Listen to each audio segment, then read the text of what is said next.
mai burjin da jauza'a da hawa'in mutane musamman jauza'a.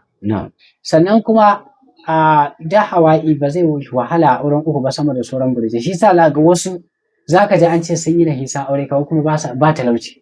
Sai dai wata hau daban. Wannan yana alaka da jinsin burji.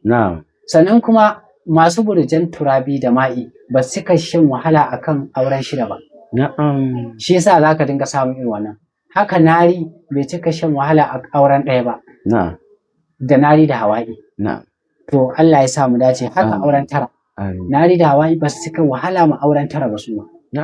Sannan kuma zaka ga wani an ce ɗan kasuwa ne, auren takwas ɗan kasuwa kuɗi na lalace musu kaza kaza, sai kuma ka ga wani kuɗin ba ya lalace masa. To yawanci za ga ma'i ne da turabi. Allahu akbar. Allah ya sa mu dace. Ko kuma ka an ce auren takwas malami basarake dan siyasa da su ba sa fuskanta wani kalubale, sai ga kuma wannan fuskanta aka samu nari ne ko hawaii. To abubuwan ne da faɗi. Gaskiya da faɗi ilimi. Shi yasa amma Allah ya da in kana so mu tantance maka kuma ya tsefe za ka yi mana magana ta WhatsApp insha Allah. Wannan shine karatunmu na yau. Kuma muna ƙara sanarwa kullum muna jaddada cewa idan ka san malami ba fanninsa ilimin hisabi ba ne, kun dai fahimci ilimin hisabi mun yi bayaninsa shine astrology in Hausa, in English, da Hausa kuma hisabi da Turanci, da Hausa kuma lissafi da Turanci da Larabci hisab, ilimin hisab. Kuma ilimi ne da ya samu asali wanda Allah subhanahu wa ta'ala ya saukar ma annabi Idris. Kuma manyan bayan Allah suna amfani da shi. A manyan bayan Allah musamman malaman sufaye na ɗariƙun Tijjaniya da Kadiriya da sauransu za ka samu sun fi ƙarfi a ilimin. Ilimi ne wanda aka gadar ma 'ya'yan sai da faɗi. Za ka samu manyan sharifai suna zurfi a ilimin. Saboda haka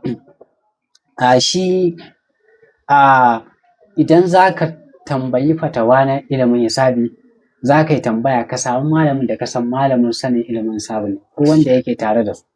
Sabida akwai malamin da idan fatawa kaɗai ya badawa na fatawan fiqh, hadisai, Qur'ani, to ba lalai in ka je neman fatawa na ilimin hisabi akan hukuncin aure za ka yi da sauransu ko ka yi aure kana cikin matsala da matan wata hanya za a bi, ba lalai ya baka mafitan da ta dace daidai ba. Sabida bai san ilimin ɗabi'a na hisabi ba, bai san musharakan aure ba da sauransu. Sannan malamin Qur'ani zalla ko na malamin hadisi zalla ko kuma malamin da yake bai da dai alaka da wannan, in dai ka san malami bai da alaka da wannan, idan ka ce za ka je ka masa tambaya akan wannan fannin ka yaudari kanka.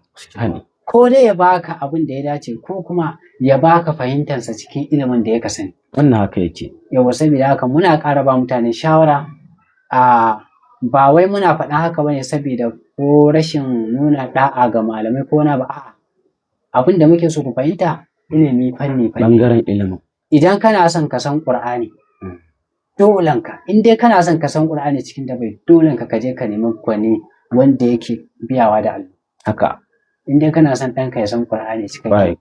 Dolenka ne, in dai ba haka ba, sai dai ya san, zai san Qur'ani, zai haddace ta. Amma fa ba zai san Qur'ani cikin dabai. Gaskiya ne. Yawwa, dole sai ya je an masa babbaku da farfaro. Wannan haka yake. Yawwa, dole ne. In kana son ɗanka ya zamo cikakken masoyin annabi, sha'irin annabi, dole ka je ka samu sha'irai masana soyayyan annabi. Warai kuwa. Su ne za su nusar da shi abin da ya kamata. Gaskiya. In kana son ɗanka ya san hadisi, dole ne ka je ka samu malamai masana hadisi. Wannan haka. In kana so ɗanka ya san fiqh, dole ne ka je ka samu malamai masana fiqh. Idan kana son ɗanka ya san lissafi na boko na ilimin zamani, dole ne ka je ka samu ƙwararren malami da ya san ɓangare na mas.